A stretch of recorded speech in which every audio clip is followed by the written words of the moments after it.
أعوذ بالله من الشيطان الرجيم.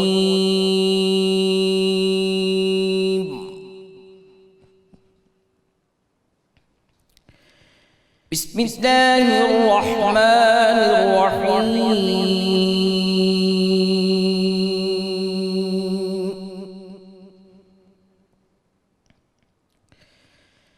فاذكروني أذكركم واشكروا لي ولا تكفرون.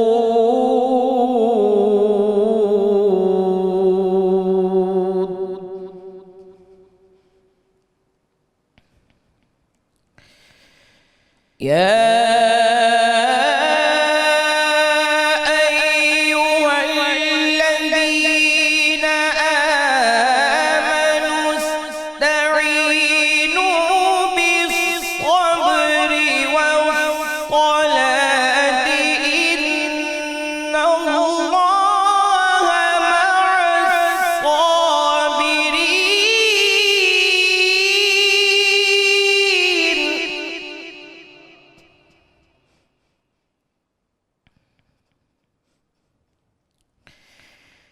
ولا تقولوا لمن يقتل في سبيل الله أموات بل أحياء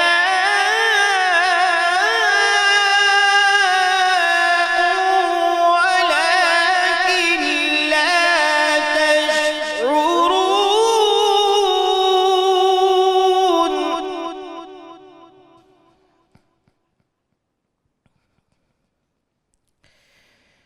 ولنبلونكم بشيء من الخوف والجوع ونقص من الأموال والأنفس والثمرات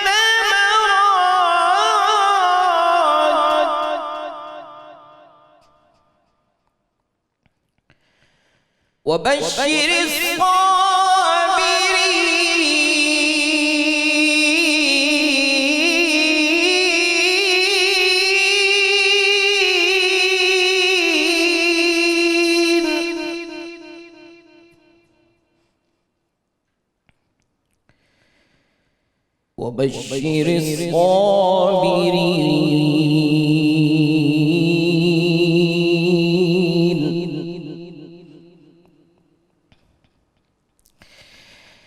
الذين إذا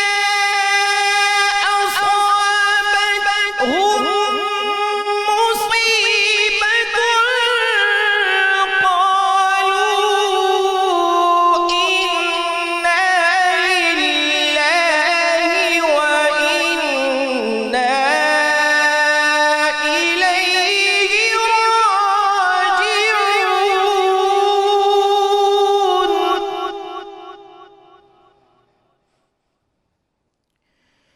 أولئك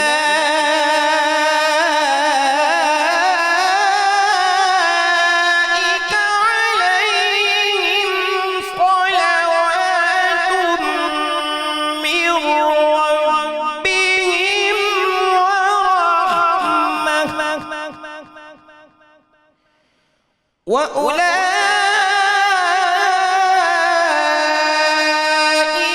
هم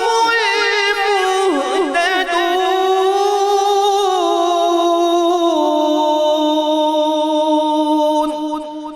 صدق الله العظيم. ماشاءاللہ جی ماشاءاللہ سبحان اللہ. ملک معروف قاری جناب قاری محمد کامران قادری صاحب تلاوت کلام پاک سے قلوب منور فرما رہے تھے. الحمدللہ رب العالمین والصلاة والسلام علی سید الانبیاء والمرسلین. اللہم صلی علی سیدنا و مولانا محمد وعلی آلہ واصحابہ وبارک وسلم وصلی علیہ. دنیا کے تمام دیکھنے والوں کو، تمام چاہنے والوں کو، تمام پیار کرنے والوں کو، اور جہاں جہاں تک اس وقت میری آواز کو سنا اور مجھے دیکھا جا رہا ہے۔ جنید اقبال کی جانب سے انتہائی محبت کے ساتھ السلام علیکم۔ ایک بار پھر ناظرین آپ کو رحمت رمضان کی خصوصی براہ راست نشریات میں دل کی گہرائیوں سے شہری کے اس حسین سے موقع پہ خوش آمدید کہتا ہوں۔ ناظرین کرام، دنیا کی ساری بادشاہت، ساری شہزادگی، سب کچھ ختم ہو جائے گا۔ جس کو جو ملا ہے اور جس کو جو ملے گا، وہ سارے مناصب، وہ ساری بادشاہتیں، وہ ساری شہزادگیاں ناظرین سب کچھ وقتی ہے، کوئی بھی رہنے والا نہیں ہے۔ بادشاہت آج ہے، کل نہیں، شہزادگی آج ہے، کل نہیں، کرسی آج ہے، کل نہیں، دولت آج ہے، کل نہیں، مقام و مرتبہ آج ہے ناظرین، کل نہیں، حسن آج ہے، جمال آج ہے، کل نہیں ہوگا۔ جو باقی رہے گا وہ صرف اللہ اور اس کے محبوبین کا نام ہی باقی رہے گا ناظرین، کہ جن کی نسبت ان سے جڑ گئی، جن کی نسبت ان سے جڑ گئی، وہ یہاں بھی ممتاز ہو گیا اور وہاں بھی ممتاز ہو گیا۔ ناظرین کرام، خاندان نبوت کی عظمتوں اور رفتوں کا کیا ہی کہنا کہ اس در کی مبارک خاک کا ایک ایک ذرہ، اس در کی مبارک خاک کا ایک ایک ذرہ آفتاب ہے۔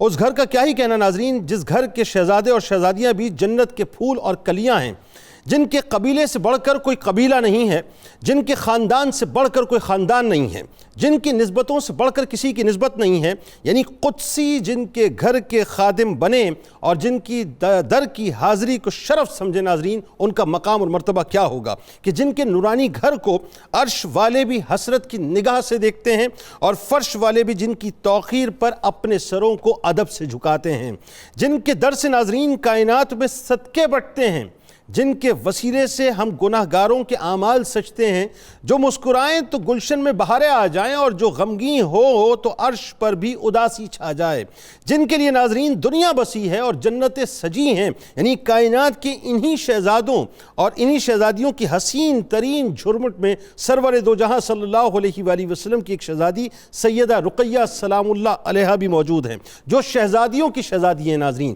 یعنی ہمارے ہاں یہ معروف ہے اور آپ جانتے ہیں کہ بیٹا اللہ کی نعمت ہوا کرتا ہے اور ہر بیٹی اپنے باپ کے لیے رب کی طرف سے ایک رحمت ہوا کرتی ہے، لیکن رسول کریم صلی اللہ علیہ وآلہ وسلم کی ذات مقدس ناظرین جو تمام عالمین کے لیے سراپا رحمت ہیں، کہ وما ارسلناک الا رحمۃ للعالمین، کہ آپ کو تمام جہانوں کے لیے اللہ تعالیٰ نے رحمت بنا کر بھیجا، تو آپ کے لیے آپ کی شہزادیاں کتنی بلند اللہ کی طرف سے رحمت ہوں گی، یہ تو یقیناً عظمت والا رب ہی جانتا ہے۔ کہ آج ناظرین اس پاک ہستی کا تذکرہ ہے جو دختر رسول صلی اللہ علیہ وآلہ وسلم ہیں، اس کائنات کے ذرے ذرے جن کی قدموں کی دھول ہیں، جو وجہ وجود کائنات کی شہزادی ہیں اور جو سیرت و کردار میں انتہائی سادہ ہیں۔ صورت بھی ناظرین اللہ نے ان کو خوب عطا فرمائی، جرت و بہادری بھی آپ نے خوب ہی پائی، کہ حضرت رقیہ سلام اللہ علیہا وہ ہستی ہیں جنہوں نے کائنات کے تاجدار احمد مختار سرکار مدینہ سرور قلب و سینہ کی مبارک گود میں تربیت کا انتہائی عظیم شرف حاصل کیا۔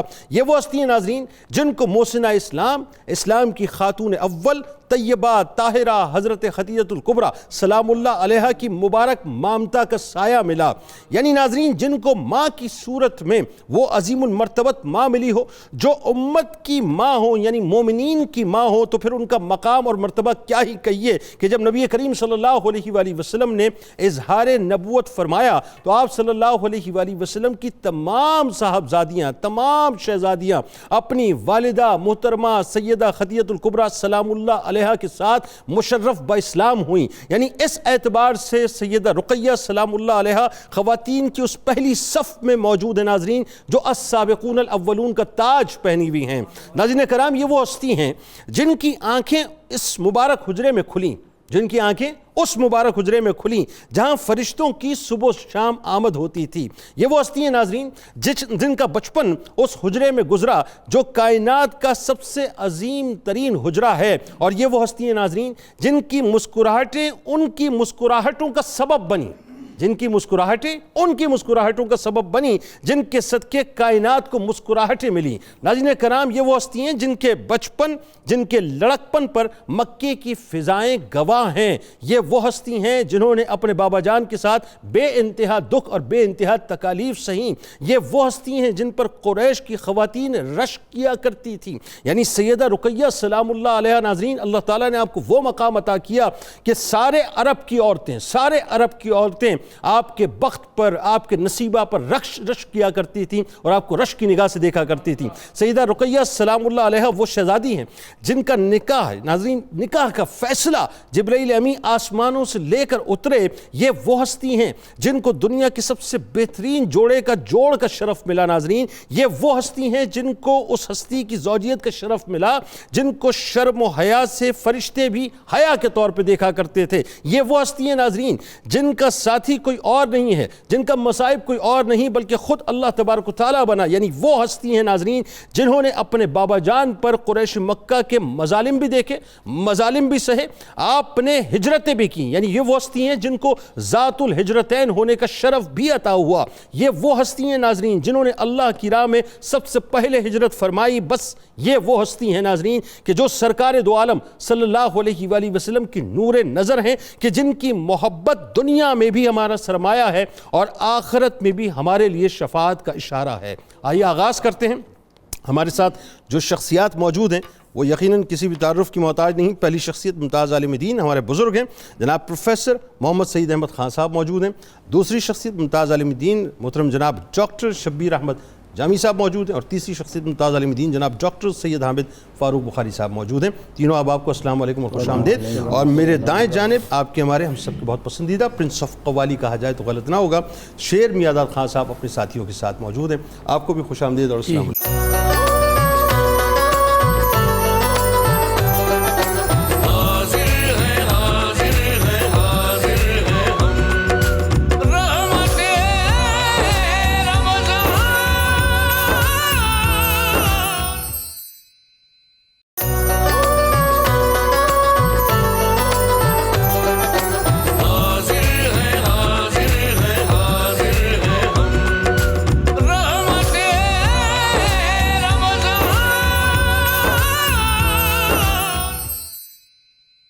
میرا خیال ہے پروفیسر صاحب یہاں سے آغاز کیجئے کہ سرکار علیہ السلام کی ظاہری بعثت سے پہلے بیٹیوں کا کیا مقام و مرتبہ تھا اور ان سے کیا سلوک کیا جاتا تھا؟ بسم اللہ الرحمن الرحیم، اللہم صلی علی محمد وعلی آل محمد وبارک وسلم۔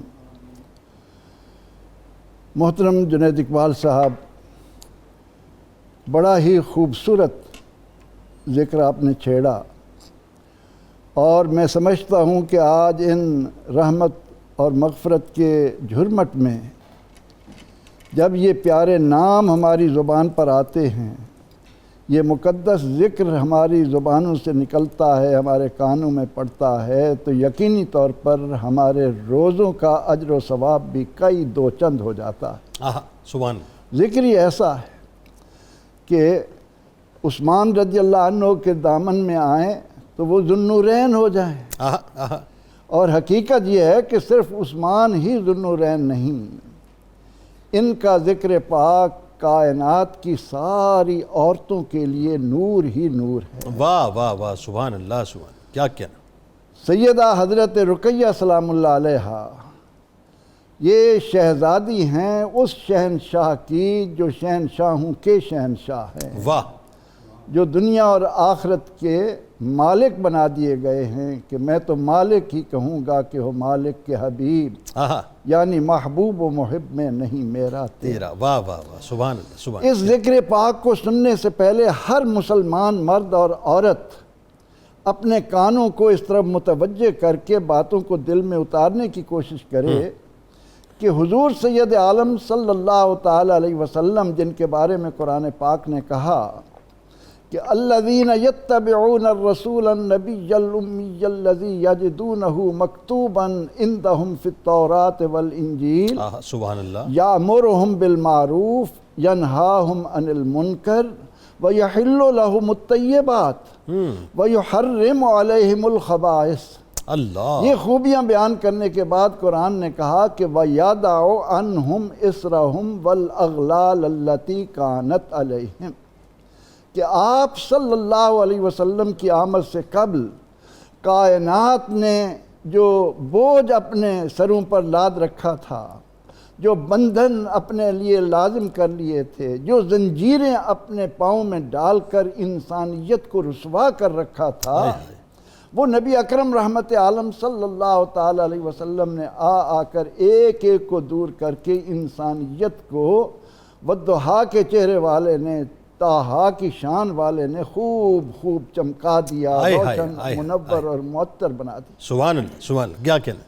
حضور نبی اکرم رحمت عالم صلی اللہ علیہ وسلم کی آمد سے قبل انسانیت زندگی کے تمام شعبوں میں بالعموم اور بیٹیوں کے معاملے میں بالخصوص جس تاریکی میں پڑی ہوئی تھی، جن ذلتوں میں اس نے اپنے آپ کو رسوا کر رکھا تھا، اس کا ذکر جزیرہ عرب کے بارے میں تو قرآن ان کلمات میں کرتا ہے کہ اذا بشر احدهم بالانثى ظل وجهه مسودا وهو كظيم۔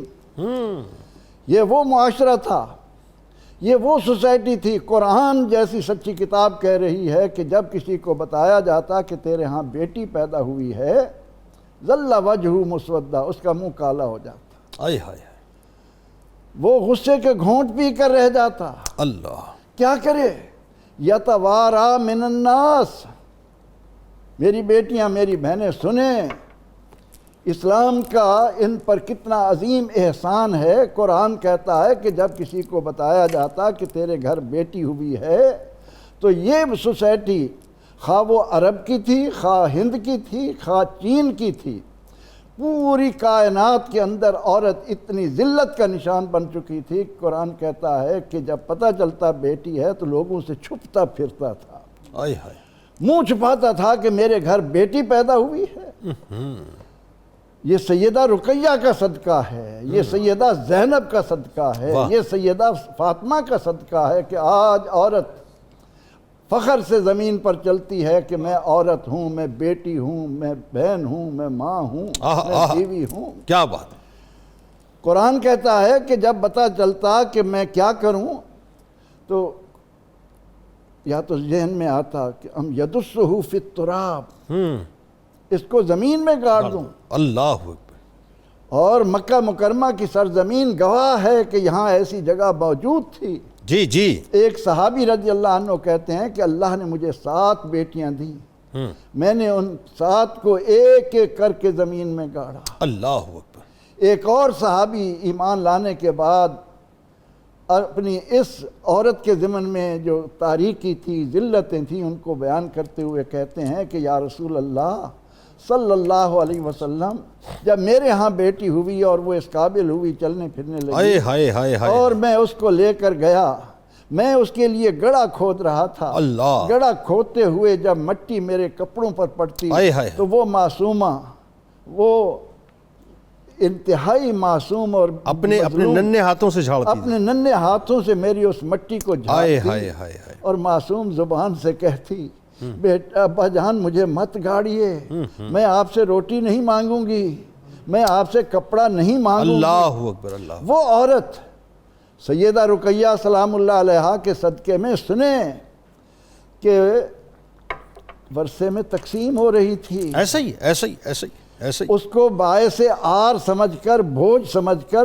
دفنایا جا رہا تھا۔ بلکہ ایک صحابی تھے، نام میرے ذہن سے نکل رہا ہے، جنہوں نے شاید 364 یا 360 بچیوں کو جو لے کر پالا۔ سیدنا حضرت عبد المطلب کا بھی، اس خاندان کا بھی یہ شرف ہے، یہ شرف رہا، بالکل یہ بھی بچیوں کو بچاتے تھے، مانگ لیتے تھے، ان کی پرورش کرتے تھے۔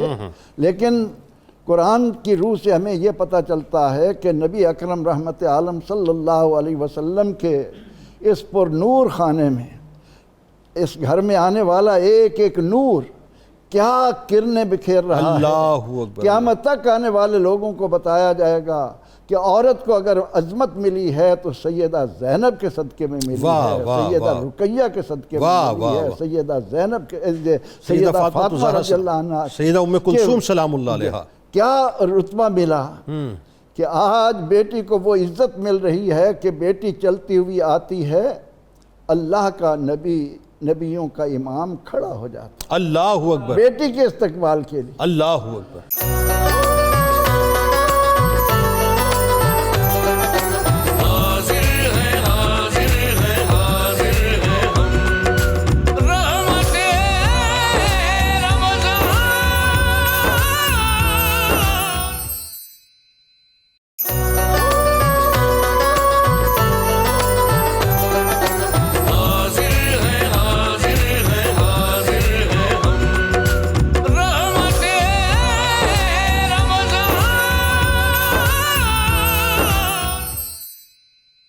جب شہزادیوں کا ذکر ہے تو ذرا سرکار علیہ السلام کی اولاد امجاد، چاہے ہم شہزادیوں کا ذکر کریں چاہے شہزادوں کا ذکر کریں، میرا خیال ہے تعارف تو ظاہر ہے ہم کیا کرائیں گے، ہمارا تعارف وہ ہیں اصل میں، لیکن ان کی بارگاہ میں عقیدتوں کے نذرانے پیش کرتے ہیں، ان کی محبت کیا ہے، ان کی عقیدت کیا ہے، ان کا عشق کیا ہے، اس کے تقاضے کیا ہیں بتائیے۔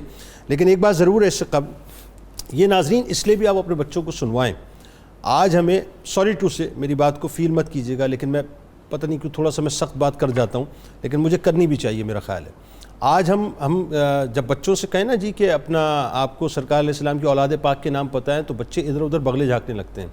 ہاں ان کو کرکٹ ٹیم کا پورا نام پتہ ہوں گے، ان کو فٹ بال ٹیم کے نام پتہ ہوں گے، ان کو معاذ اللہ مختلف قسم کے آرٹسٹوں کے نام پتہ ہوں گے، یہ بلا تمثیل عرض کر رہا ہوں، نہیں پتہ ہوں گے تو ان کے نہیں ہوں گے کہ جن کا احسان عظیم ہم پہ یہاں بھی اور وہاں بھی ہے۔ ذرا بتائیے تفصیل۔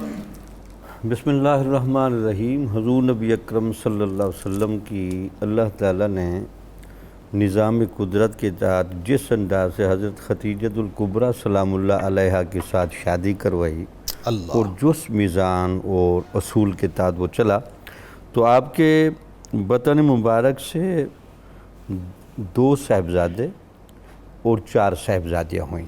اللہ پہلے صاحبزادے کا نام حضرت قاسم علیہ السلام ہے۔ آپ کی ولادت جو ہے وہ 29 سال کی جب حضور نبی اکرم صلی اللہ علیہ وسلم کی عمر تھی، آپ اس وقت پیدا ہوئے، اور جب آپ کی 31 سال کی عمر تھی اس وقت ان کا وصال ہوا، یعنی صرف 2 سال اللہ یہ صاحبزادے اس عالم کائنات کو منور کرتے رہے، اور ظاہری طور پر ہے، اور یہ آپ ہی کی وجہ سے آپ کی کنیت ابو القاسم کنیت کسی وجہ سے۔ آپ کے دوسرے صاحبزادے تھے حضرت عبداللہ رضی اللہ تعالی عنہ، یہ اعلان نبوت کے فوراً بعد پیدا ہوئے، 1.5 سال آپ نے عمر پائی، اور وہیں آپ کو پھر سورہ کوثر کے ذریعے بشارت دی گئی۔ اس وقت ایک کافر کی طرف سے اعتراض ہو رہا ہے، تو حضور نبی اکرم صلی اللہ علیہ وسلم کی جو طبیعت صبر بھری تھی، آپ ان چیزوں کو اتنا فیل نہیں کرتے تھے، لیکن غیرت الہیہ کو چیک کریں کہ آپ کے ساتھ کتنا تعلق تھا کہ اللہ تعالیٰ نے اس پر پوری صورت اتار دی، اللہ، اور آپ کو انا آتیناک الکوثر، یا رسول اللہ یہ تو آپ کی اولاد کی کثرت کی بات کرتے ہیں، ہم آپ کو ہر طرح کی کثرت دیں گے، ہائے خیر کثیر آپ کو عطا فرمائیں گے، پھر آپ کا دین اور آپ کا فیض اور نسل بڑی بڑھے گی۔ اس کے بعد تیسرے صاحبزادے ہیں حضرت ابراہیم علیہ السلام، آپ حضرت ماریہ قبطیہ سلام اللہ علیہا کے بطن سے 8 ہجری میں پیدا ہوئے، اور 10 ہجری میں تقریباً 17 ماہ کے ہو کر آپ کا وصال ہوا، اور صحابہ جو وہ منظر بیان کرتے ہیں کہ حضور نبی اکرم صلی اللہ علیہ وسلم نے اس شہزادہ عالم کو اپنی گود میں لے کر جس طرح پیار فرمایا اور تدفین کے مراحل طے فرمائے، خود جنازہ فرمایا۔ اس کے بعد آپ کی صاحبزادیاں ہیں نور بھری، تو پہلی صاحبزادی حضرت سیدہ زینب، ان کی ولادت مبارک ہے جی جب حضور نبی اکرم صلی اللہ علیہ وسلم کی عمر 30 سال تھی، اور ان کا وصال ہوا 8 ہجری میں، 8 ہجری میں۔ اگلی آپ کی صاحبزادی حضرت سیدہ رقیہ سلام اللہ علیہ، جن کا تذکرہ پاک بڑی ڈیٹیل سے بات ہوگی۔ آپ جب پیدا ہوئی تو اس وقت حضور نبی اکرم صلی اللہ علیہ وسلم کی عمر مبارک تھی 33 سال، اور ان کا وصال ہوا 2 ہجری میں۔ اس کے بعد تیسری آپ کی شہزادی ہیں حضرت ام کلثوم سلام اللہ علیہ، آپ کی ولادت ہوئی جب حضور نبی اکرم صلی اللہ علیہ وسلم کی عمر 34 سال تھی، اور وصال آپ کا ہوا 9 ہجری میں۔ اور آخری اور سب سے لاڈلی آپ کی شہزادی تھی حضرت سیدۃ النساء العالمین حضرت فاطمہ الزہرا سلام اللہ علیہا، آپ جب پیدا ہوئیں تو اس وقت حضور نبی اکرم صلی اللہ علیہ وسلم کی عمر تھی 35 سال، اور آپ کا وصال ہوا 11 ہجری میں، حضور نبی اکرم صلی اللہ علیہ وسلم کے وصال کے تقریباً 6 ماہ بعد۔ یہ آپ کی وہ نورانی اولاد ہے جو آپ نے خوبصورت کہا کہ ہم اہل ایمان کا فرض بنتا ہے کہ یہ صرف نام ہمارے تسبیحوں پر پڑھے جانے ہائے ہائے ہائے ہائے تاکہ ان کے ناموں کی اگر تسبیحاں پڑھی جائیں واہ واہ واہ، تو تصوف کی کتابوں میں تو لکھا تھا کہ میرے اگر منہ کا جملہ لے لیا آپ نے اب یقین، آپ کو اگر اپنے شیخ طریقت سے صحیح محبت ہے واہ، اور آپ فنا فی شیخ کے مقام پر ہیں تو اپنے شیخ کا نام لینا اسم اعظم کا درجہ رکھتا ہے. ہائے ہائے ہائے. تو یہ سارے نام اسم اعظم ہیں. بھائی جو شیخوں کے شیخ ہیں جی ہاں، ان کی شہزادیوں اور ان کے شہزادوں کے نام تو پھر کیا عالی مرتبت ہوں گے. اس لیے حضور نبی اکرم صلی اللہ علیہ وسلم کی اس رحمت للعالمینی اور آپ کے فیض کی نسبت سے اگر آپ کی شہزادیوں کی ہماری بہنیں اور بچیاں اور شہزادوں کے نام ہمارے بچے اور بھائی اگر پڑھیں ہیں تو آپ یقین مانیں فیض و برکت کا ایک بڑا انوکھا تجربہ ہوگا. وہ محسوس کریں گے کہ کیا فیض و برکت.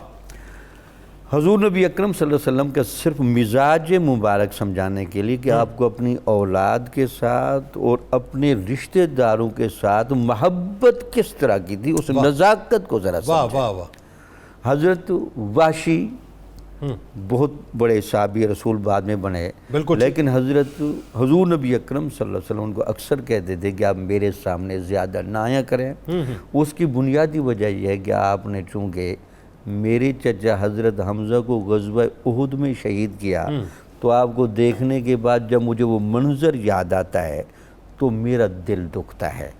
حالانکہ ان کو صحابیت بھی دی، اللہ معاف بھی کیا، لیکن اپنے خاندان والوں کے ساتھ رشتہ داروں کے ساتھ آپ کا تعلق غیرت بڑا اور مقام اور مرتبہ بھی کیا دیا کہ مسلمہ کذاب بھی ان کے ہاتھوں شہید ہوئے. حضرت وحشی رضی اللہ تعالیٰ عنہ. اللہ کہنے کا مقصد یہ کہ حضور نبی اکرم صلی اللہ علیہ وسلم کی یہ جو اولاد مبارک ہے، آپ کے رشتہ دار ہیں، ان کے ساتھ محبت و حقیقت اتنی رکھی ہے کہ گویا کہ جس طرح ہم کہتے ہیں نا 100 بار قربان ہو جائیے، آئے ہائے ہائے، پھر جا کر کہیں آپ کو وہ فیض و برکت محسوس ہوگا. اچھا یہ ڈاکٹر صاحب یہ میں آپ کو بتاؤں یہ ایک نیچرل فینومینا بھی ہے، بلا تمثیل میں عرض کروں کہ میں آپ سے محبت کا اظہار کروں، ٹھیک ہے، اور آپ کی اولاد میرے سامنے آئے جو کہ کمپیریزن، مطلب میں اپنی بات کروں کہ میں اگر کوئی مجھ سے محبت کرے، میں آپ کی کیا مثال، اپنی مثال دوں کہ مجھ سے کوئی محبت کرے اور بلا تمثیل، مطلب میری تو کوئی اوقات ہی نہیں ہے نا، لیکن اگر وہ میری اولاد سے پیار نہ کرے تو پھر مجھے اس سے کیا پیار ہوگا.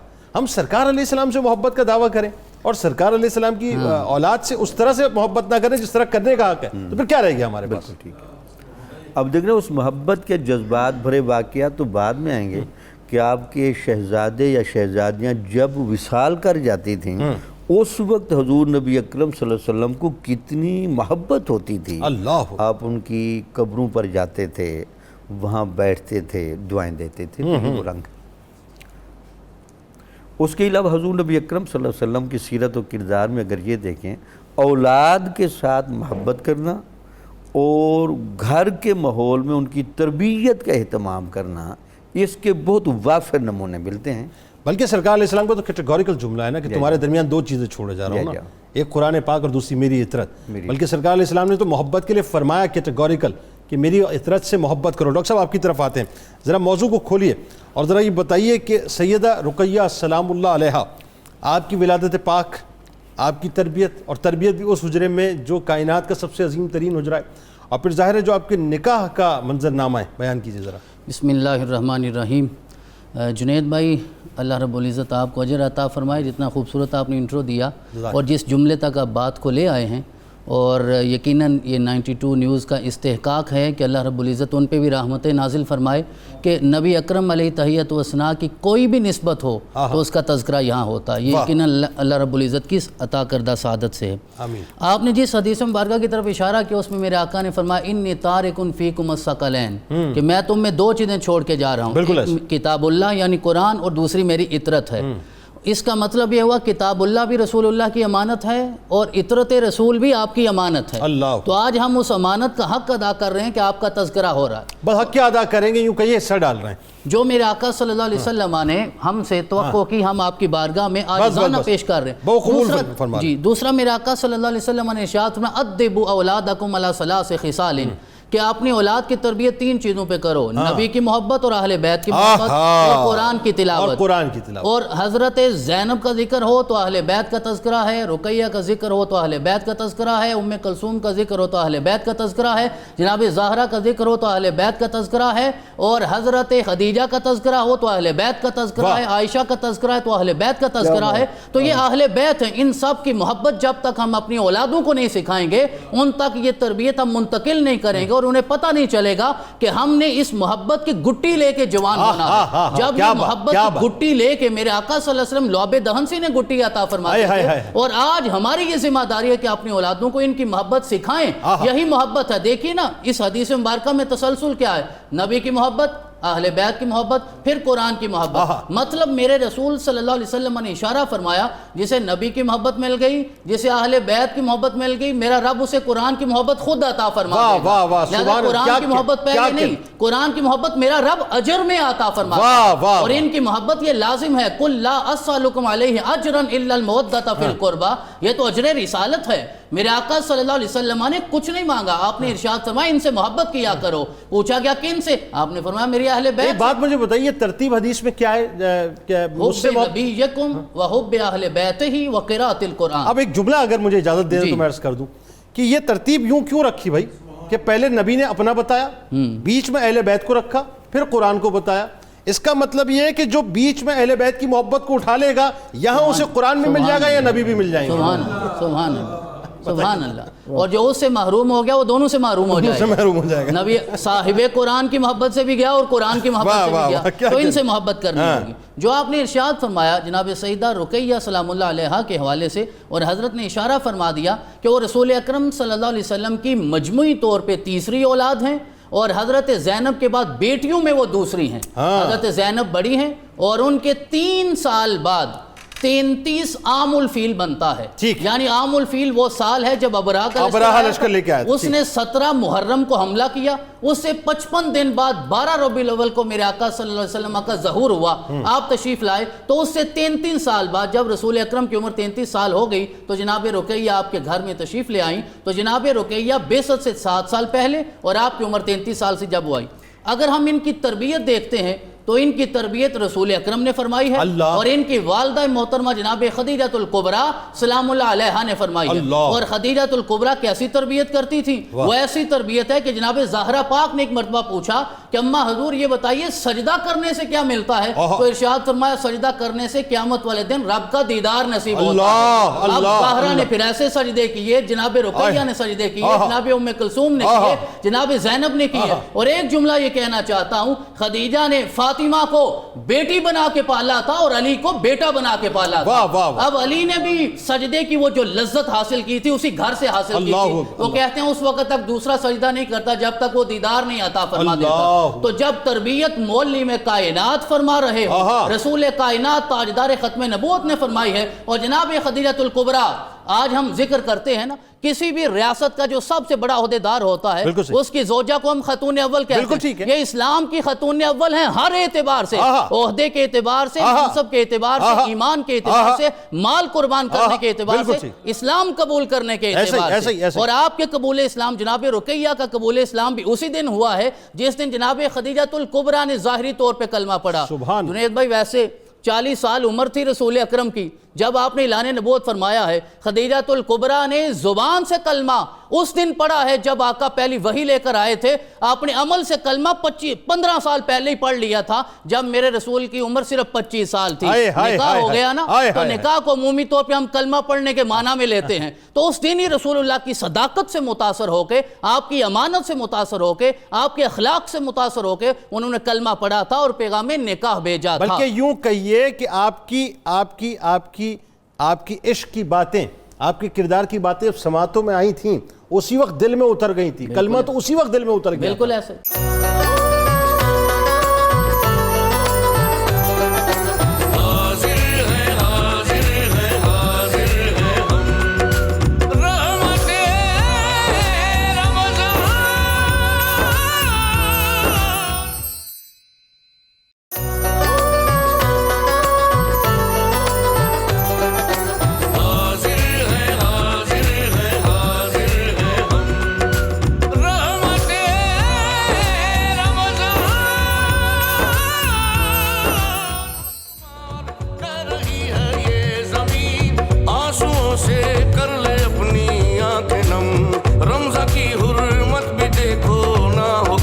آمدید خواتین و حضرات، سیدہ رقیہ سلام اللہ علیہ کی بارگاہ میں ہدیہ عقیدت پیش کر رہے ہیں، اور سرکار علیہ السلام کی دیگر اولاد امجاد کی بارگاہ میں بھی۔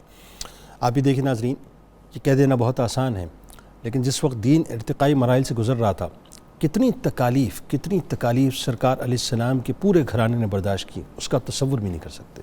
مثال کے طور پہ پروفیسر صاحب سے بھی ہم سمجھتے ہیں کہ سیدہ رقیہ سلام اللہ علیہ، جو کہ ظاہر ہے ذات الہجرتین ہیں، آپ کی ہجرتوں کے وقت جو تکالیف ہیں، پھر جو کچھ بھی مصائب آپ نے برداشت کیے اس وقت، چونکہ وہ اوائل کا دور تھا، ظاہر ہے ارتقائی مراحل سے اسلام گزر رہا تھا، وہ ذرا بتائیے۔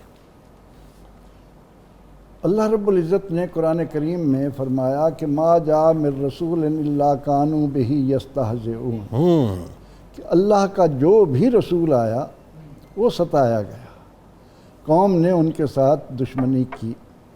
اب ہم یہاں دیکھتے ہیں کہ نبی اکرم رحمت عالم صلی اللہ تعالی علیہ وسلم کے ساتھ ایمان والے کا تعلق تو یہ ہے کہ ولادت سے لے کر وصال مبارکہ تک جس کسی نے حضور سید عالم صلی اللہ علیہ وسلم سے نسبت رکھنے والی کسی بھی چیز کے بارے میں ذہن میں غلط خیال بھی پیدا کیا، اس کا ایمان برباد ہو گیا۔ اللہ کیوں کہ آپ صلی اللہ علیہ وسلم رسول کب سے ہیں؟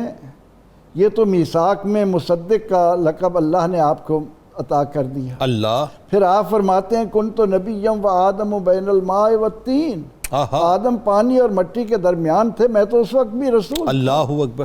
اب نبی اکرم رحمت عالم صلی اللہ علیہ وسلم نے 40 سال بعد اس سوسائٹی میں جس کا ایک ایک فرد آپ صلی اللہ علیہ وسلم کو امین پکار رہا ہے، صادق کہہ رہا ہے، اپنی امانتوں کا امین آپ کو بنا رہا ہے، آپ کے حوالے کر رہا ہے، لیکن جو ہی آپ نے وہاں اس شرک کے ماحول میں توحید باری تعالیٰ کا نعرہ بلند کیا تو ایک ایسا زلزلہ سا آ گیا، ایک ایسا کھڑاک پیدا ہو گیا کہ لوگوں کی اس وقت کی جو اکثریت تھی انہوں نے نبی اکرم رحمت عالم صلی اللہ علیہ وسلم کے خلاف کمر کس لی، اللہ اور ساری کی ساری چیز بغض اور عناد پر مبنی تھی، ورنہ وہ جانتے تھے کہ مکہ مکرمہ کی سرزمین پر بلکہ پورے جزیرہ عرب میں آپ جیسا کوئی نہیں۔ آپ کے اعلان نبوت کے بعد آپ پر ایمان لانے والوں، آپ سے تعلق رکھنے والوں کے ساتھ مکہ مکرمہ کی زمین تنگ کر دی گئی، مکمل تنگ کر دی گئی، بالکل ٹھیک۔ اور ایسے ایسے دکھ دیے کہ جنہیں پڑھ کر سن کر آج بھی انسان حیرت میں ڈوب جاتا ہے کہ یہ کتنے عظیم لوگ تھے جنہوں نے اسلام کی یہ نعمت ہم تک پہنچانے کے لیے کن کن دشوار گزاروں سے اپنے آپ کو گزارا ہوگا۔ بہت صحیح، بہت صحیح۔ یہ شہادت گہے الفت میں قدم رکھنا ہے، لوگ آسان سمجھتے ہیں مسلمان۔ اب اس میں انہوں نے نبی اکرم رحمت عالم صلی اللہ علیہ وسلم کو جب اپنی دشمنی کا مرکز بنایا تو پھر اس بات کا بھی کوئی واسطہ نہ رہا کہ آپ سے کس کا تعلق کتنا ہے۔ درست۔ حضور سید عالم صلی اللہ علیہ وسلم نے اپنی یہ شہزادی مکہ مکرمہ میں جس انسان کو دی، اس انسان کی حیات طیبہ کا مطالعہ کرنے والا جان سکتا ہے کہ آسمان کے نیچے کامل الحیاء والایمان کی کس منزل پر وہ قائم تھا، اللہ کس طرح لوگوں کے اندر آسانیاں بانٹنے والے تھے، لوگوں کو سکھ دینے والے تھے، لوگوں کے درد بانٹنے والے تھے، لیکن کسی کو بھی نہیں معاف کیا۔ 5 ہجری میں ایسے حالات پیدا ہوئے کہ نبی اکرم رحمت عالم صلی اللہ علیہ وسلم نے اہل ایمان کو اپنے ایمان کے تحفظ کی خاطر ہجرت کی اجازت دی اور فرمایا کہ تم حبش چلے جاؤ، وہاں پر ایک ایسا انسان حکمران ہے جو انسانیت کا قدردان ہے، انسانیت سے پیار کرنے والا۔ یعنی ظاہری اعلان نبوت کے 5 برس بعد کی بات کر رہے ہیں آپ؟ 5 برس کی بات، وہ 5 ہجری، وہ ذرا تھوڑا میں کنفیوز ہو رہا تھا۔ 5 نبوت، 5 نبوی، ہجرت تو بعد میں ہوئی، 5 نبوی، وہی 5 نبوی میں۔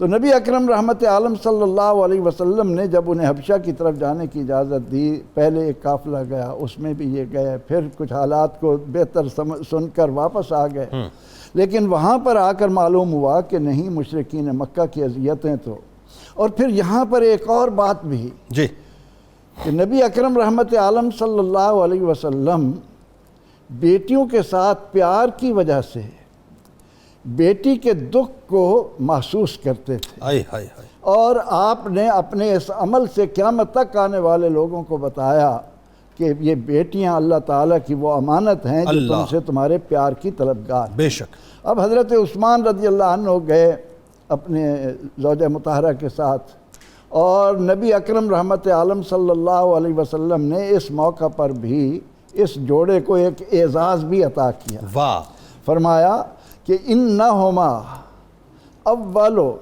من ہاجرا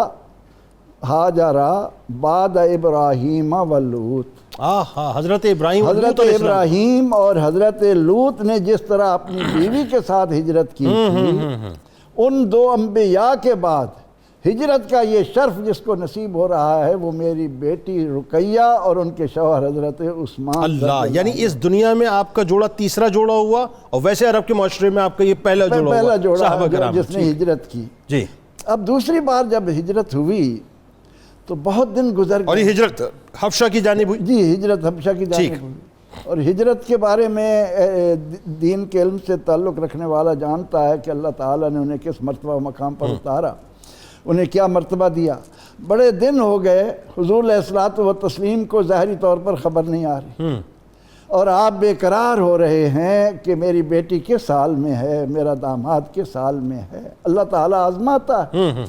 تو بعد میں ایک آئے صحابی واپس، حضور علیہ السلام نے ان سے پوچھا، انہوں نے بتایا کہ ہاں میری ملاقات ہوئی تھی، وہ آرام سے ہیں، وہاں انہیں کوئی تکلیف نہیں ہے۔ اس وقت شاید سرکار علیہ السلام مدینہ پاک میں تھے میرا خیال ہے، اور نہیں، یہ ابھی دوسری، ہجرت نہیں ہوئی تھی، اچھا ابھی ہجرت نہیں ہوئی تھی، ابھی ہجرت نہیں ہوئی تھی، یہیں مکہ مکرمہ میں۔ اچھا اچھا اچھا، تو آپ نے اطمینان کا اظہار کیا کہ میری بیٹی اور میرے داماد وہاں ہجرت کے بعد بھی آرام میں ہیں، اور اس کے بعد جب واپس آئے اور حضور علیہ الصلوۃ والتسلیم کی ہجرت کا پتہ چلا کہ آپ ہجرت فرمانے والے ہیں، تو حضرت عثمان اور آپ کی بیوی سیدہ حضرت رقیہ سلام اللہ علیہ ہجرت فرما کر مدینہ منورہ تشریف تو آپ نے لائے۔ 2 ہجرتیں پہلے فرمائی؟ یہ 2 ہجرتیں پہلے تھیں اور یہ تیسری ہجرت وہ جو واقعہ ہے کہ وہ ایک صحابی ہے، یہ صحابی نے جو دیکھا تھا کہ مطلب آپ اونٹ پہ تشریف فرماتی اور حضرت عثمان بن عفان رضی اللہ تعالیٰ انہوں نے آ کر وہ مہار لے کے چل رہے تھے اور تو وہ مدینہ پاک میں اس وقت سرکار تھے، مدینہ پاک میں اطلاع ملی تھی ان کو وہاں پہ۔ تو یہ ہجرت فرما کر جب مدینہ منورہ پہنچے ہیں تو وہاں حضرت حسان بن ثابت کے بھائی حضرت اوس بن ثابت کے ہاں انہوں نے قیام کیا، اور اس کے بعد پھر مدنی زندگی میں آنے کے بعد بالکل ٹھیک ہے، اسلام کی خدمات سے بالکل ٹھیک۔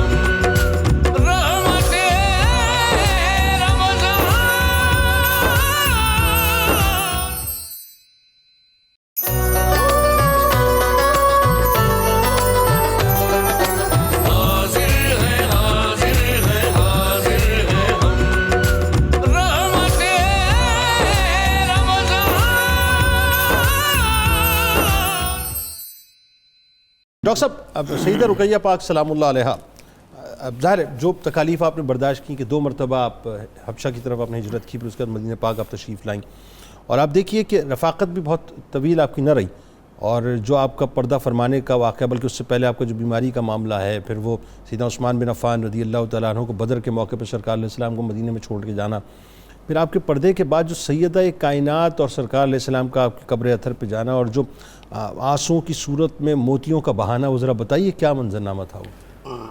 بسم اللہ الرحمن الرحیم۔ پھر جیسے آپ سن رہے تھے کہ حضور نبی اکرم صلی اللہ علیہ وسلم کے ہجرت فرمانے کے بعد حضرت رقیہ سلام اللہ علیہ اپنے زوج حضرت عثمان غنی ذو النورین رضی اللہ تعالی عنہ کے ساتھ مدینہ شریف آئیں۔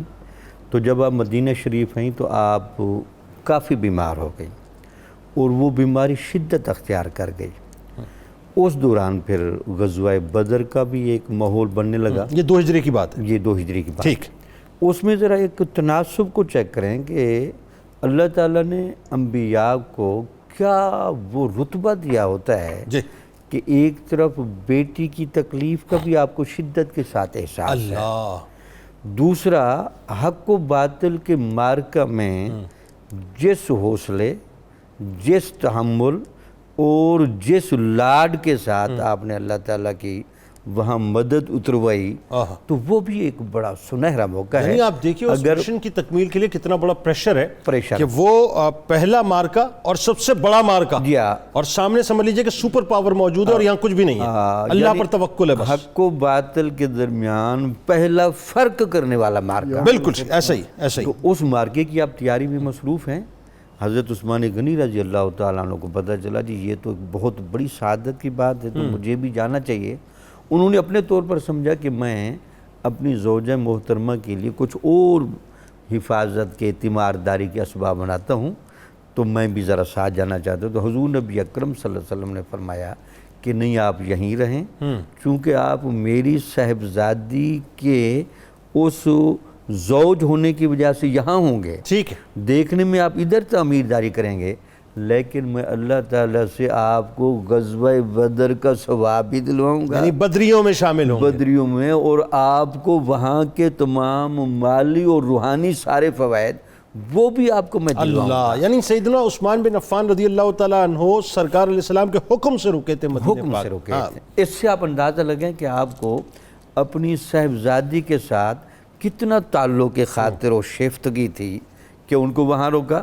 اور نگاہ بصیرت تو دیکھ رہی تھی کہ یہ واقعہ ہو ہی جانا ہے, لیکن بہرحال جب آپ غزوہ بدر کے سارے مارکے سے کامیاب ہو کر اور پوری فضیلتیں حاصل کر کے واپس پلٹ رہے تھے تو پھر آپ کو اطلاع ملی کہ حضرت رقیہ سلام اللہ علیہا میری لاڈلی شہزادی وہ عالم عدم کی طرف رخصت ہو گئی ہے. اللہ. اور یہاں دیکھیں کہتے ہیں جو آپ کو حضرت عثمان غنی رضی اللہ تعالیٰ عنہ نے جس انداز سے آپ کے کہنا چاہیے تجہیز و تکفین کے مراحل طے ہوئے, پھر وہ خود قبر تیار کر کے حضرت عثمان غنی خود اس میں لیٹے, اللہ. پھر ان کا جسد مبارک جس انداز سے وہاں اتارا گیا, اس وقت کہتے ہیں کہ وہ تجہیز و تکوین کے آخری مراحل طے ہو رہے تھے جب خبر آ گئی کہ غزوہ بدر کی فتح کے بعد اب وہاں کا سارا قافلہ مدینے کی طرف آ رہا ہے. حضرت زید بن حارثہ رضی اللہ تعالیٰ عنہ خبر لے کے آئے. خبر لے کر اب بالکل جس وقت خبر لائے تھے اس وقت سیدنا عثمان بن عفان رضی اللہ تعالیٰ عنہ آپ کو لحد مبارک میں لحد مبارک میں اتار چکے تھے اور آپ پر وہ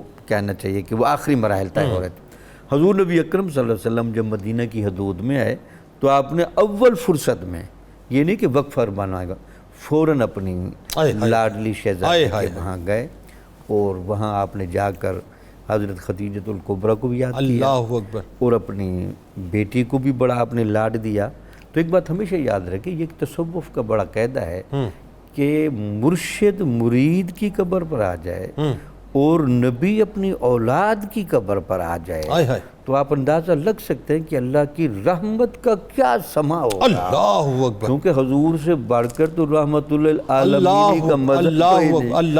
اب وہ اپنی لاڈلی شہزادی کے پاس کھڑے اور ہیں, لاڈلی شہزادی کو لے کے آئے, وہ بھی ذرا بتائیے نا کہ سیدہ فاطمہ الزہرا سلام اللہ علیہا وہ جو بھی زارو ساتھ قطار ہوئی آئی ہیں اور ان کی آنکھوں سے آنسوں بھی رواں ہیں اور ذرا آواز جب نکلنے لگتی ہے آنسوں کی صورت میں موتی رواں ہیں. موتی رواں ہیں تو پھر آپ نے ان کو حوصلہ بھی دیا, خود آپ کے بھی وہ آنسو رواں تھے اور آپ نے بڑی لاڈ کے ساتھ اور پیار کے ساتھ گویا کہ زبان حال سے یہی کہا ہوگا کہ یہ میری لاڈلی شہزادیاں جیسے اس دنیا میں میری گود میں رہی ہیں, اے اللہ تعالیٰ آخرت میں بھی یہ میری گود میں ہی رہیں. اللہ اکبر. ڈاکٹر صاحب ایک بات آپ دیکھیں, میں بھی جب آپ بات کر رہے تھے تو ایک لمحے کے لیے میرا خیال اس جانب گیا. مطلب ظاہر ہے سرکار علیہ السلام کی کیا عظمتیں اور کیا رفتیں, لیکن آپ دیکھیے کہ وہ غزوہ بدر کا مارکا جتنا ہولناک مارکا تھا اور ظاہر ہے وہ جتنا بھی ظاہر ہے پورا ایک وقت گزرا وہاں پر, تو وہ جو تھکن, وہ جو تکالیف, وہ جو ساری شہادتیں ہوئی ہیں, وہ سب کچھ ہے, پھر وہ قیدی ساتھ آ رہے ہیں, یعنی آپ کی سوچ سے باہر ہے وہ تمام, ہم تصور بھی نہیں کر سکتے. ان تمام تر پریشانیوں کے ساتھ سرکار علیہ السلام واپس آ رہے ہیں, یعنی جنگ سے لوٹ رہے ہیں, ابھی ان کو آرام چاہیے, اور یہاں اللہ تبارک و تعالیٰ نے ان کے لیے ایک اور آزمائش رکھی ہے. یعنی یہ ہمارے لیے پیغام ہے, یہ چھوٹی چھوٹی باتوں پہ جو پریشان ہوتے ہیں. حضور نبی اکرم صلی اللہ علیہ وسلم نے بلکہ آزمائشوں پر آزمائش کہنا اس کو وجہ فضیلت قرار دیا. اللہ, وجہ فضیلت قرار دیا, وجہ فضیلت. بلکہ حضور نبی اکرم صلی اللہ علیہ وسلم نے فرمایا کہ سب انبیاء کو آزمایا گیا لیکن مجھے سب سے زیادہ زیادہ آزمایا گیا۔ اللہ اکبر۔ وجہ یہ تھی کہ چونکہ میں سب سے زیادہ افضل ہوں، بلکہ ایک صحابی نے بھی بلکہ قطع کلام کی معذرت، جو دین میں جتنا رتبہ پاتا ہے اس کی آزمائش اتنی ہی سخت اتنی ہے، زیادہ اور جو دین میں جتنا کمزور ہے اس کی آزمائش اتنی کمزور ہے۔ آزمائش کا مقام۔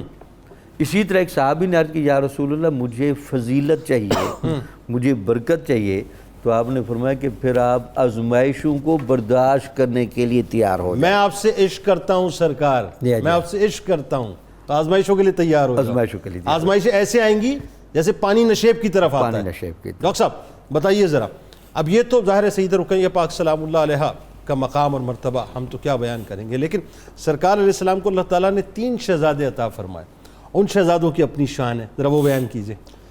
جنید بھائی میں اسی جملے سے آگے بڑھانا چاہوں گا بات کہ جب میرے آقا صلی اللہ علیہ وسلم تشریف لائے تو آپ نے بڑے دکھ اور درد کی کیفیت میں کہا کہ مجھے سمجھ نہیں آ رہا کہ میں بدر کی فتح کا جشن مناؤں یا رقیہ کے دنیا سے جانے کا غم مناؤں۔ اللہ یہ کیفیت ہو گئی تھی میرے آقا۔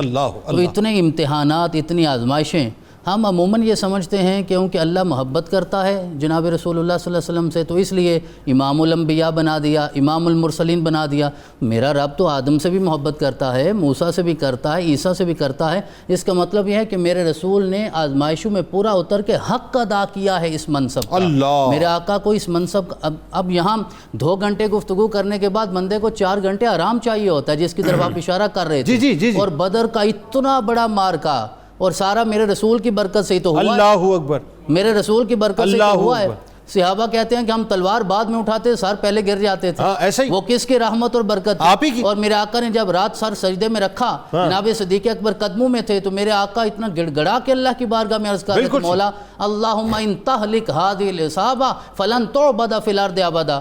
مولا اگر یہ بھی 313 نہ رہے تو تیری بارگاہ میں سجدہ کون کرے گا؟ وہ اتنا ہولناک مارکا۔ اور آپ کی کالی کملی جب اس گڑگڑاہٹ سے گری تو حضرت صدیق اکبر قدموں میں آئے، آقا کو سینے کے ساتھ لگا کہ آقا ضرور میرا رب آپ پہ کرم فرمائے گا۔ ایسا ہی ان کیفیات سے لوٹنے کے بعد پھر جب یہ منظر تھا، یقیناً یہ حوصلہ سرور کائنات کا ہے، آپ کے سوا کسی اور کا ہو ہی نہیں سکتا جو آپ نے برداشت کیا۔ 3 بیٹے میرے رب نے عطا فرمائے، جناب قاسم، حضرت قاسم کے قدموں پہ ہم قربان ہو جائیں۔ آمین۔ اللہ نے ساری اولاد عطا فرمائی، لیکن سب سے پہلے رشتہ ولدیت جو مصطفیٰ کریم سے ہوا وہ جناب قاسم کا ہوا ہے، اور سب سے آخر میں حضرت ابراہیم کا ہوا ہے۔ تو جناب قاسم کو سب سے پہلے اولاد مصطفیٰ جسمانی اولاد ہونے کا میرے رب نے شرف عطا فرمایا ہے۔ جسے روحانی اولاد ہونے کا شرف عطا فرمایا اسے زمانہ ابو بکر اور علی کہتا ہے، اور جسے جسمانی اولاد ہونے کا شرف عطا فرمایا جناب قاسم ہے۔ 25 سال جن کی وجہ سے آپ ابو القاسم ہیں۔ اب دیکھیے میرے رسول حدیث مبارکہ میں خود ایک اپنا صفاتی نام بھی ذکر فرماتے ہیں، انما انا قاسم واللہ یعطی۔ آقا وصف کے اعتبار سے بھی قاسم ہیں، کنیت کے اعتبار سے بھی قاسم ہیں۔ تو 25 سال میرے رسول کی عمر مبارک ہے، ظاہری عمر مبارک 25 سال ہے، باطنی تو اللہ ہی جانتا ہے کتنی عمر ہے۔ تو 25 سال میں نکاح ہوا، پہلے 4 سال ظاہری طور پہ کوئی اولاد نہیں ہوئی۔ 29 سال جب میرے آقا کی عمر مبارک ہوئی تو حضرت قاسم جلوہ گر ہوئے۔ 4 سال انتظار کیا میرے آقا نے۔ ذرا اندازہ کیجئے 4 سال بعد جب حضرت قاسم آئے ہوں گے تو میرے رسول کے چہرے پہ مسکراہٹ کا عالم کیا ہوگا۔ آپ نے انٹرو میں ایک جملہ کہا تھا کہ یہ وہ ہستی ہے جن کے صدقے رب نے ساری کائنات کو مسکراہٹ عطا فرمائی ہے۔ تو جب یہ مسکراتے ہوں گے تو پھر مالا الاعلیٰ میں فرشتے بھی مسکراتے ہوں گے، اور سارے عرشی فرشی سارے انبیاء بھی یقیناً مسکراتے ہوں گے۔ تو حضرت قاسم کو پھر امتحان تھا نا، امتحان در امتحان تھا۔ تقریباً 2 سال کی ظاہری عمر تھی، جناب قاسم رخصت ہو گئے۔ پھر اس کے بعد حضرت زینب تشریف لے آئیں۔ دوسرے رسول اکرم کے جو صاحبزادے ہیں وہ حضرت عبداللہ ہیں، جناب خدیجۃ الکبریٰ سلام اللہ علیہا کے بطن سے ہے۔ اور میرے آقا صلی اللہ علیہ وسلم کی بارگاہ میں ایک دن جناب عائشہ نے عرض کیا، آقا میں تو ہوں، آپ ان کا تذکرہ کرتے رہتے ہیں۔ تو میرے آقا نے ارشاد فرمایا اللہ نے ان کے بطن سے مجھے اولاد عطا فرمائی ہے۔ ان کا یہ شرف، اور یہ بہت بڑا شرف ہے اگر کبھی ہم سمجھے تو، اللہ کے رسول صلی اللہ علیہ وسلم کو میرے رب نے جناب خدیجۃ الکبریٰ کے ذریعے اولاد عطا فرمائی ہے۔ تو جناب عبداللہ دوسرے بیٹے ہیں، لیکن یہاں میں یہ عرض کر دینا چاہتا ہوں کہ حضرت زینب، رقیہ، ام کلثوم، جناب زہرا پاک کے بعد جناب خدیجۃ الکبریٰ کے بطن سے سب سے جو چھوٹی اولاد ہے وہ جناب عبداللہ ہیں، صاحبزادوں کے اعتبار سے دوسرے ہیں۔ اور جب یہ عبداللہ دنیا سے گئے تو پھر وہ عاص بن وائل نے جو بات کی حضرت نے اشارہ کیا، انا اعطیناک الکوثر، اور جناب امام فخر الدین رازی کوثر کے ضمن میں لکھتے ہیں ہیں. لوگوں نے سمجھا کہ عبداللہ چلے گئے، لیکن انہیں نہیں پتا کہ ابھی حسن نے بھی آنا ہے، حسین نے بھی آنا ہے، زین العابدین نے بھی آنا ہے، باقر نے بھی آنا، جعفر صادق نے بھی آنا ہے، اور آج بھی لوگ سن لے ابھی امام مہدی نے بھی ایسا ہی. آنا ہے. اچھا آخر میں دو جملے کیونکہ وقت ذرا سمٹ گیا کہ حضرت عبداللہ علیہ السلام کی جانب پر وہ جو خاص طور پہ وہ جو جنت میں دودھ والا واقعہ ہے، وہ دو جملوں میں اگر آ جائے کہ وہ جب انہوں نے مطلب یہ کہا تھا کہ چلے گئے بڑی غمزدہ تھی وہ، تو کیا میں یہ جناب عبداللہ والا واقعہ ہے؟ حضرت ابراہیم علیہ السلام کا موقع، حضرت ابراہیم جو ماریہ قبطیہ کے بطن سے ہوئے. اچھا جی یہ جناب عبداللہ، ہاں مدینہ منورہ میں ہوا. اچھا کہ وہ دودھ پی رہے ہیں ابھی جنت جی ہاں، میں. وہ 8 ہجری میں ان کا تولد ہوا ہے نا. اچھا وہ ان کا نہیں بتائیے کیا ہوا تھا وہ؟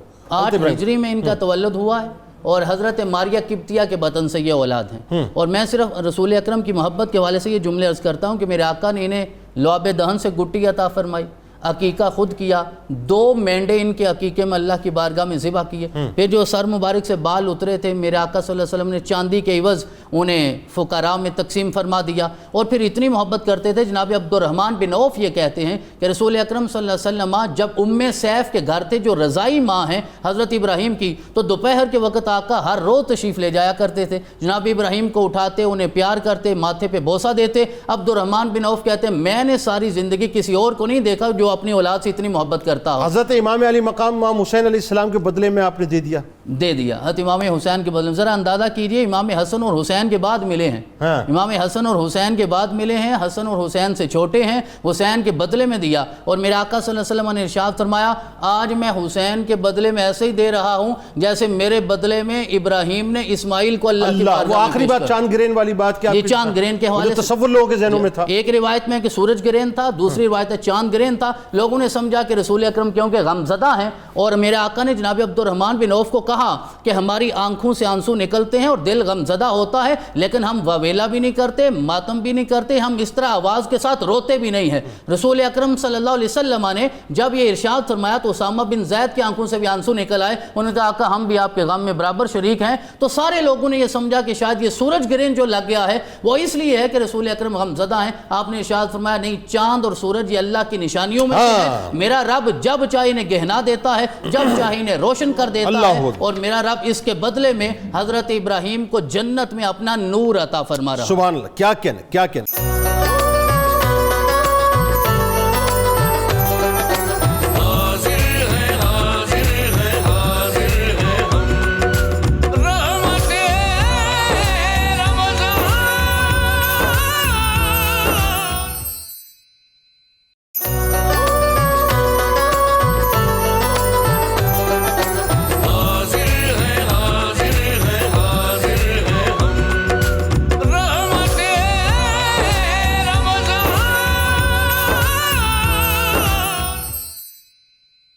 پروفیسر صاحب آئیے، حضرت زینب سلام اللہ علیہ کی شان. سیدہ حضرت زینب سلام اللہ علیہ نبی اکرم رحمت عالم صلی اللہ علیہ وسلم کی بیٹیوں میں سب سے بڑی ہیں، اور سرور کائنات صلی اللہ علیہ وسلم کا ایک جملہ آپ سلام اللہ علیہ کے بارے میں دنیا کو یہ بتائے گا کہ نبی اکرم رحمت عالم صلی اللہ علیہ وسلم کی تمام بیٹیاں اہل ایمان کے نزدیک محترم ہیں. اللہ اکبر. ایک تو یہ تصور مٹ جانا چاہیے کہ آپ صلی اللہ علیہ وسلم کی معاذ اللہ ایک بیٹی ہے. اللہ رب العزت نے قرآن کریم میں فرمایا کہ یا ایھا النبی قل لازواجک و بناتک و نساء العالمین. اے نبی علیہ السلام آپ فرما دیجئے اپنی بیویوں سے، اپنی بیٹیوں سے اور دنیا بھر کی عورتوں سے. تو بنات کا لفظ ہی ظاہر کر رہا ہے. تو سیدہ حضرت زینب سلام اللہ علیہ وہ ہیں کہ ان کی تکالیف کو دیکھ کر اللہ سرور دو عالم صلی اللہ علیہ وسلم نے فرمایا کہ ہیا انما ہیا افضل بناتی اصیبت فیا. یہ میری بیٹیوں میں سب سے افضل ہے جو میری راہ میں میری وجہ سے ستائی گئی. اللہ اکبر. دین کی راہ میں سب سے زیادہ ستائی گئی. دین کی راہ میں سب سے زیادہ ستائی گئی ہیں. اور پھر نبی اکرم رحمت عالم صلی اللہ علیہ وسلم کو آپ سے کتنا پیار تھا اس کا اندازہ اس عمر سے لگائیے کہ بدر میں وہ لوگوں کے کہنے پر آ گئے، وہاں پر آپ بھی قیدی بنا لیے گئے، اور جب یہ طے ہوا کہ فدیہ دے کر آزادی لے لی جائے تو ابو العاص آپ کی خالہ کے بیٹے ہیں، تو اس وقت تک ایمان نہیں لائے تھے وہ؟ ایمان ابھی نہیں لائے تھے، بعد میں ایمان لائے۔ بعد میں ایمان لائے۔ تو سیدہ حضرت زینب سلام اللہ علیہا نے ان کے فدیے کے لیے، یہ میاں بیوی کی محبت کو ظاہر کرتا ہے، جدا تو ہو گئیں لیکن یہ کہ اللہ تعالیٰ نے ان کے دلوں میں جو محبت ڈالی تھی اور اللہ کے علم میں تھا کہ انہوں نے بھی اسی نور سے مستفید ہونا ہے، اللہ اکبر۔ تو آپ نے سیدہ حضرت خدیجہ الکبریٰ کی طرف سے ملنے والا ہار جو آپ کو ہائے مانگنے ہائے دیا تھا، ہائے ہائے ہائے ہائے وہ فدیے کے طور پر بھیجا، اللہ، اور جب وہ لایا گیا ہائے ہائے ہائے، تو نبی اکرم رحمت عالم صلی اللہ علیہ وسلم کو اس وقت نہ صرف یہ کہ حضرت زینب کی محبت اللہ، بلکہ خدیجہ الکبریٰ وہ یاد آ گئی، علیہا یاد کا وہ زاروں یاد قطار آیا میں۔ تو آنسوں سے اللہ، آنسوں کی لڑی موتیوں کی صورت میں دنیا نے دیکھ لی، اللہ، اور پھر اس صحابی نے کہا کہ میں نہیں لوں گا، ہائے ہائے ہائے ہائے، وہ واپس لوٹا دیا ہائے گیا۔ ہائے ہائے، اور اسی موقع پر جب آپ شام سے یہ تہیہ کر کے آ رہے تھے کہ اب میں جا کر دامن مصطفیٰ سے وابستہ ہو جاؤں گا، راستے میں آپ کا سامان مسلمانوں نے لے لیا اور اس کے بعد ان کو چھوڑ دیا، وہ واپس گئے، پھر آئے اور آ کر جب فجر کے وقت پہنچے تو ان کے پہنچنے پر حضرت زینب سلام اللہ علیہا نے نماز ہو رہی تھی اور بلند آواز سے جب یہ فرمایا کہ میں ابو العاص کو پناہ دیتی ہوں، ہائے ہائے ہائے، تو نبی اکرم رحمت عالم صلی اللہ علیہ وسلم نے سلام پھیرتے ہی فرمایا میرے صحابہ تم نے کوئی آواز سنی؟ ہائے ہائے، میرے ایمان والوں میں سے کوئی بھی کسی کو پناہ دے دے تو وہ پناہ ہوتی ہے، میری بیٹی ابو العاص کو پناہ دے رہی ہے تو تم نے بھی اس کو ماننا ہے۔ یعنی آپ یہ دیکھیں یہ بھی تاریخ میں پہلی مرتبہ ہوا کہ عورت کو یہ مقام اور مرتبہ ملا کہ اس معاشرے میں جو کہ میل ڈومیننٹ سوسائٹی تھی، پہلی مرتبہ کسی عورت نے پناہ کی آواز لگائی اور سرکار نے انڈوز کیا، اور آپ ہی کی شہزادی حضرت امامہ سلام اللہ علیہا ان کو کندھوں پر بٹھایا، کندھوں پہ بیٹھا، سجدے طویل ان کے لیے فرمایا کرتے تھے، لوگ یہ باتیں نہیں بتاتے، ان کے لیے سجدے طویل فرمایا کرتے تھے۔ ڈاکٹر صاحب ذرا یہ بتائیے، اب ظاہر ایک شہزادی کا تذکرہ پاک ہوا، پھر دوسری شہزادی کا تذکرہ پاک ہوا یعنی سیدہ زینب سلام اللہ علیہا کا، پھر ام کلثوم سلام اللہ علیہا، ان کی بھی شان بیان کیجیے۔ حضرت ام کلثوم سلام اللہ علیہا کی شانوں میں سب سے پہلے تو یہ شان دیکھیں کہ حضور نبی اکرم صلی اللہ علیہ وسلم نے ان کے زوج کے طور پر جس بندے کا انتخاب فرمایا وہ ہے تو انتخاب الہی، لیکن اس کا ظہور چونکہ آپ کے ہاتھوں ہی ہونا تھا، تو حضور نبی اکرم صلی اللہ علیہ وسلم نے وہ خوبصورت جملے ارشاد فرمائے حضرت ام کلثوم کے لیے کہ میں اپنی یہ شہزادی اس وقت اس بندے کو دے رہا ہوں جو اخلاق میں، حیا میں اور ایمان میں میرے قریب تر ہے۔ اللہ، اور پھر وہ بھی جملے ارشاد فرمائے کہ حضرت ام کلثوم کے جانے کے بعد کہ اگر میری کچھ اور صاحبزادیں بھی ہوتی تو سب سے زیادہ میری صاحبزادیوں کے زوج بننے کا حقدار، اگر میری 10 صاحبزادیاں بھی ہوتی اور ایک روایت میں 100 کا لفظ بھی آتا ہے تو یکے بعد دیگرے میں حضرت عثمان بن عفان رضی اللہ تعالیٰ۔ اچھا سوال یہ کہ حضور نبی اکرم یہ کیوں فرما رہے ہیں؟ چونکہ نگاہ نبوت دیکھ رہی تھی کہ حضرت عثمان غنی کے بارے میں بعد میں تاریخ کچھ ایسی باتیں بھی بتائے گی جو ان کے لیول سے ہٹی ہوں گی، تو میں اپنی شہزادیاں دے کر اور ان کو سرٹیفکیٹ دے کر جاؤں کہ یہ بھی ایک میرا بیٹا تھا اور یہ ایمان اور اخلاق اور حیا میں کوہ گراں تھا۔ تو پھر آپ نے دیکھا یہ عزت افضائی۔ پھر اس کے بعد حضرت ام کلثوم آپ کے ساتھ رہیں اور آپ کا وصال مبارک ہے 9 ہجری کو، یعنی آپ دیکھیں کہ بڑی رفاقت ہے۔ تو جب آپ 9 ہجری کو وصال کرتے ہیں تو حضور نبی اکرم صلی اللہ علیہ وسلم نے بیٹیوں کے ساتھ عزت افزائی اور تعلق کو کتنا سمجھایا کہ آپ نے جس پیار و محبت کے ساتھ اپنی اس لاڈلی شہزادی کی تجہیز و تکفین کے مراحل طے کروائے اور جس انداز سے پیار دیا، حتیٰ کہ اپنی چادر مبارک عطا فرمائی تاکہ ان کے جسد مبارک پر وہ چادر ڈالی جائے، اور اس کے بعد پھر ان کی قبر میں خود جا کر آرام لیٹے، قبر کو چیک کیا اور قبر کو خطاب کیا کہ اے قبر تجھے سعادت ہو کہ تیری اس زمین میں کس کو لٹایا جا رہا ہے، یہ میری لاڈلی شہزادی آ رہی ہے۔ پھر وہ تجہیز و تکفین کے سارے مراحل طے ہو گئے، تو پھر حضرت فاطمہ الزہرا رضی اللہ تعالی عنہا بھی وہاں گئیں، تو یہ بھی چونکہ اپنی سب بہنوں سے سب سے چھوٹی تھیں اور سب سے پیار کرتی تھیں، تو وہاں بھی وہی کیفیت. اللہ اکبر. حضرت چونکہ خدیجہ سیدہ الکبریٰ کائنات کا ذکر پاک آ گیا ڈاکٹر صاحب, وقت چونکہ سمٹا ہوا ہے, تو آئیے ذرا ان کی بھی بارگاہ میں ان کی شان بیان کرتے ہیں. جنید بھائی, میں آپ کے سوالات کے حسن انتخاب کی بھی داد دیتا ہوں کہ دیکھیے جہاں حضرت عثمان اور رقیہ کا ذکر ہو تو وہاں مولا کائنات اور فاطمہ کا بھی تذکرہ ہونا چاہیے, کیونکہ یہ اہل اسلام کی محبت کی علامت ہے. یہ تو کجی ہوگی کہ اگر ذکر نہ ہو. تو یہ تذکرہ بنتا ہے اور اس کے بغیر تو بات مکمل نہیں ہوتی. لیکن حضرت فاطمہ زہرا سلام اللہ علیہا کے فضائل اتنے ہیں قرآن اور احادیث میں, چند میں اشارہ کرتا ہوں, ذرا دیکھیے کہ آپ کا نام اتنا مبارک ہے کہ میرے آقا صلی اللہ علیہ وسلم نے ارشاد فرمایا, ہمارا بھی یہ لالچ ہے, ہم اسی حرص میں بیٹھے ہیں, میرے آقا نے ارشاد فرمایا یہ نام اتنا پیارا ہے اور میں نے اس لیے رکھا ہے کہ فاطمہ کا معنی یہ ہے کہ اللہ نے انہیں جہنم کی آگ سے محفوظ فرما لیا ہے, اور جو ان سے محبت کرے گا میرا رب اسے بھی جہنم کی آگ سے محفوظ فرما لے گا. لہذا آج کی ساری نشست کا حاصل تو یہی ہے, ساری رات بیٹھنے کا, کہ ہم اہل بیت سے محبت اس لیے کرتے ہیں کہ ہمیں بھی وہ لالچ ہے کہ میرے آقا کی شفاعت سے ہم بہرہ مند ہو جائیں گے. اور پھر ذرا دیکھیے فاطمہ الزہرا وہ ہیں کہ جب باپ صادق ہو, جسے سارا زمانہ صادق کہہ رہا ہے, اور ماں طاہرہ ہو, جب طہارت اور صداقت مل جاتی ہے تو پھر میرا رب زہرا عطا فرما دیتا ہے. اللہ اکبر. کیا اتنا اعلیٰ مقام میرا رب عطا فرماتا ہے کہ صداقت اور طہارت سے پھر زہرا کا ظہور ہوتا ہے. اور بہت ساری آیات ہیں, آیت مبالہ دیکھیے, اس کے ضمن میں یہ جملہ جو ہمارا نہیں ہے, نجران کے عیسائیوں کے سب سے بڑے پادری کا, اسقف اعظم کا جملہ ہے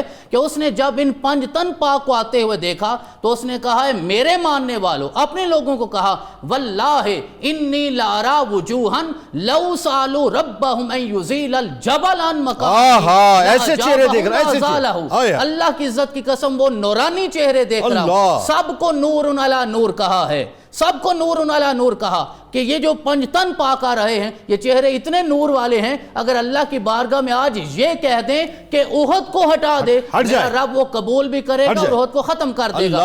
فلا تباہلوہم, ان سے مباہلہ نہ کرو, ان سے معافی مانگو, اگر مباہلہ کرو گے تو میرا رب تمہاری نسلوں کو ختم کر دے گا, نسلیں قائم نہیں رہیں گی. تو سارے مفسرین اس آیت مبارکہ کے ضمن میں لکھتے ہیں کہ رسول اکرم صلی اللہ علیہ وسلم کے بعد یہ سب سے بڑی جو سعادت ہے وہ جناب زہرا پاک کی ہے. میرا آقا تو انہیں گھر سے لے کر نکلتے ہی نہیں تھے. زہرا تو وہ ہیں جن کے لیے قیامت والے دن اعلان ہوگا نگاہیں جھکا لو, زہرا کی سواری گزرنے والی ہے. آج آقا پورے پردے کا انتظام کر کے کہ سب سے آخر میں مولا کائنات ہیں اور سب سے آگے میرا آقا صلی اللہ علیہ وسلم ہیں, اور منظر یہ تھا کہ جناب حسین کو کندھے پہ بٹھایا ہوا ہے, حسن کی انگلی پکڑی ہوئی ہے, درمیان میں جناب زہرا ہیں اور پیچھے مولا کائنات شیر خدا کی ذات ہے. اس پردے کا انتظام کر کے آقا لا رہے ہیں تو وہ عیسائی بھی یہ سمجھ گئے کہ اس خاتون کی وجہ سے میرے رب نے ان کو یہ برکتیں عطا فرمائی ہے. تو آپ کی ایک اور سعادت یہ ہے کہ اللہ نے آپ کو ملیکۃ الدہر بنایا ہے. سورہ دہر میں جہاں تذکرہ آتا ہو یطعمون الطعام علی حبہ مسکینا و یتیما و اسیرا انما نطعمکم لوجہ اللہ لا نرید منکم جزاء ولا شکورا انا نخاف من ربنا یوما عبوسا قمطریرا. جنید بھائی سمجھ نہیں آتی, وہ تو سیدہ خاتون جنت ہیں, یہ سرداران جنت ہیں, لیکن وہ بھی ہر رات سجدے میں اس لیے گزارتے ہیں تاکہ حشر کی ہولناکیوں سے محفوظ رہا جا سکے. رب نے ملیکۃ الدہر بھی بنایا اور امینۃ الکوثر بھی بنایا ہے. ہم کوثر کا تذکرہ کر رہے ہیں, کوثر کی امانت رسول اللہ کے بعد اللہ نے جناب زہرا پاک کو قیامت تک عطا فرمائی ہے. یہ آپ کے سارے فضائل, اور یہ جملہ اس پہ بات ختم کرتا ہوں. ایک دن مولا کائنات شیر خدا نے رسول اکرم کی بارگاہ میں کسی کیفیت میں یہ سوال کیا, شاید یہ حدیث مبارکہ پہلے نہ سنی گئی ہو, تو جناب مولا کائنات نے عرض کیا آقا یہ بتائیے آپ ہم دونوں میں سے محبت کس سے زیادہ کرتے ہیں, علی سے زیادہ کرتے ہیں یا فاطمہ سے زیادہ کرتے ہیں؟ اب سوال اتنا مشکل تھا, میرے آقا نے مسکرا کے کہا علی یاد رکھو محبوب فاطمہ زیادہ ہے, معزز تو زیادہ ہے.